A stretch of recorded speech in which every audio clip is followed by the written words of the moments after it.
सांगतायत जे फुटीर खासदार आहे, मात्र निधी मिळालेल्या निधीपैकी केवळ 30% तुमचा निधी खर्च झाला तर ते दावा करतायत. कोणता निधी?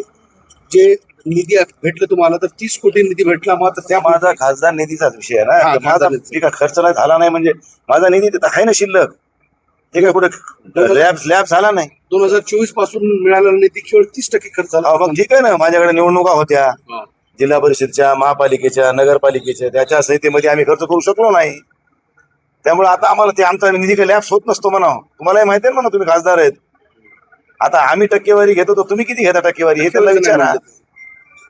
पण टक्केवारी जर नाही म्हणले तर माझा निधी खर्च करायचा आहे ते मला 5 वर्षात मी शेवटच्या वर्षात सुद्धा मी माझा निधी खर्च करू शकतो.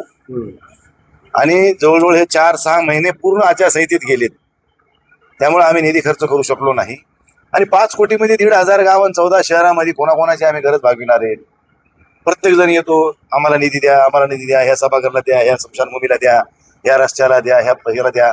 आम्ही लोकांच्या गरजा पूर्ण करू शकत नाही, ही वस्तुस्थिती आहे. आणि कार्यकर्त्याचंही समाधान करू शकत नाही. आणि कार्यकर्त्याच्या आग्रह खातरच या भूमिका घ्याव्या लागल्या, ही पण वस्तुस्थिती आहे. राहिला माझा निधी खर्च करण्याच्या विषयाच्या संदर्भानं, माझा निधी मी उद्याही करू शकतो, महिन्यानं करू शकतो, 6 महिन्यानं, वर्षानं, 2 वर्षानं. माझा निधी लॅप्स होत नाही. अशा अनेक खासदार आहेत की ते स्टेप बाय स्टेप खर्च करतात. त्यामुळे त्या निधीचा काय संबंध येते?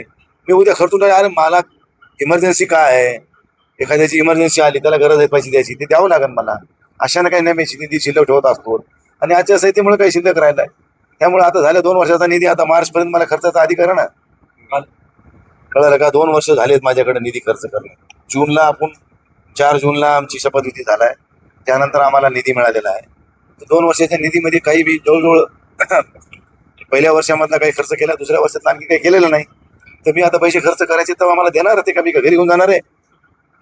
काल तुम्ही म्हणले त्यांना मला खेटू नका, मात्र ते आज पत्रकार परिषदेमध्ये राऊत म्हणले की मी तुला खेटणार, काय करायचं कर म्हणून.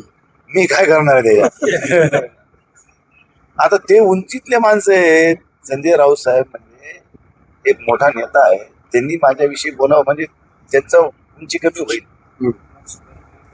कळालं का? त्यामुळे त्यांनी काय बोलावं काय नाही बोलावं तो त्यांचा अधिकार आहे. परंतु ती जी भाषा करू लागली ना, तोडवायची बिडवायची, ती त्यांच्याकडून शोभत नाही. हे माझा म्हणण्याचा उद्देश होता ना, आजही तेच आहे की तोडवायची भाषा तरी संजय राऊत साहेबांनी करू नये. एक वैचारिक पातळी गाठलेला, वैचारिक लेवलवर आपली स्वतःची इमेज तयार करणाऱ्या माणसानं तुडवायची भाषा करू नये. काल एकनाथ शिंदेजी म्हणाले की कायदेशीर सगळ्या बाबी झालेल्या आहेत. मात्र उद्धव बाळासाहेब ठाकरे शिवसेनेकडनं सांगण्यात येतोय की कारवाई जी आहे ती होणार आहे. अरे भाई होऊ दे ना, शेवटी काय कारवाई व्हायची आम्ही समर्थन त्याला. तुम्ही तिथं काय चालले, उठलं सुटलं की तेच मी कारवाई झाली आमचं काय होईल, खासदारकी जाईल, आम्ही समर्थन तसं.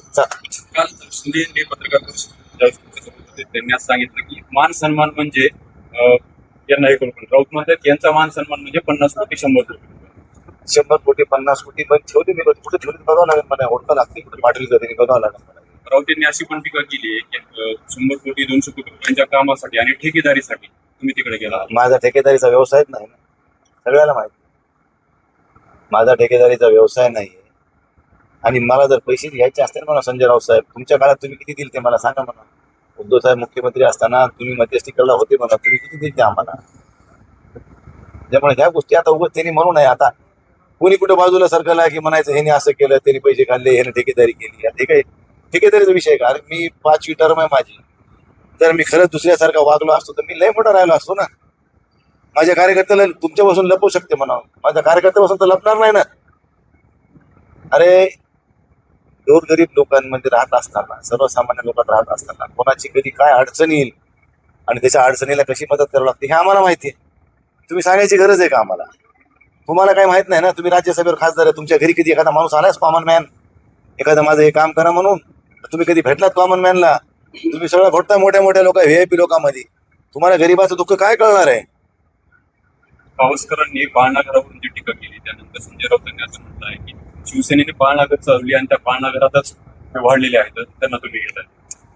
बघा पावसकर काय म्हणले, संजय राऊतने त्याला उत्तर काय दिलं, त्याच्याशी मी बांधील नाही त्याला उत्तर द्या. आणखी काय राऊत असं म्हणले की जे खासदार तिकडे गेले आहेत त्यांच्या आर्थिक घोटाळ्याचे कागदपत्र आमच्याकडे आहेत, वेळ येईल त्यावेळेस आम्ही देऊ. आणि उद्या गाण्यानं म्हणा, मी तर मोदी साहेबांवर टीका करीत होतो, अमित शहावर करीत होतो, भाजपवर करीत होतो, शिंदेवर करीत होतो. माझी इन्क्वायरी तेव्हाच झाली असती. माझी तर खुली किताब आहे ना, लपून छपून थोडीच काय आहे. ते काय आयटीला सगळं आहे, रेकॉर्ड आहे सगळं, तुमच्याकडे सगळं आहे ना दप्तर, काढून द्या ना मग काय तर. संजय दिना पाटील यांनी बंदूक दाखवली असा आरोप केला आहे आणि तू मला त्या गोष्टी नको विचारू ना विशाल, तू माझं विचार ना काय विचारायचं. खासदार साहेब, तुमच्या पुऱ्या महाराष्ट्राचं उत्तर घेतलंय का मी सगळ्याचं हे का घेतलंय. तुम्ही काय विचारा मायापुरतं विचारा हे. मोदी साहेबांवर अमित शहावर टीका करायची. खासदार संजय जाधव म्हणजे एक जहालवादी असं रोखोक बोलणारे होते. आता याच्यानंतर खासदार संजय जाधव तर सत्तेत बसले तर आता मोबाईल भूमिका घेणार आहेत का? बघा, ज्या पक्षात राहतो त्या पक्षाचं गुणगान करणं आपलं काम असते आणि ज्या पक्षाच्या विरोधात असतो त्या विरोधी पक्षाच्या लोकांना ठोकायचं असतं. तुमची छेड होती सर हारायला कार्य करायची. आता ती आता बी आहे ठीक आहे, सोडू दे. आता ते जातीवंत येणार गुण ठीक आहे, सोडून देणार सुटणार आहे का?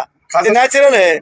आता माझं काम विरोधात असताना सरकारला ठोकायचं होतं, आता सरकारमध्ये आलं मला विरोधकाला ठोकायचंय. खासदार साहेब, शेवटचा प्रश्न. पावसकर जेव्हा त्या वक्तव्य करत होते, ते विषय बोलू. पावसकर गिवसकर ते मला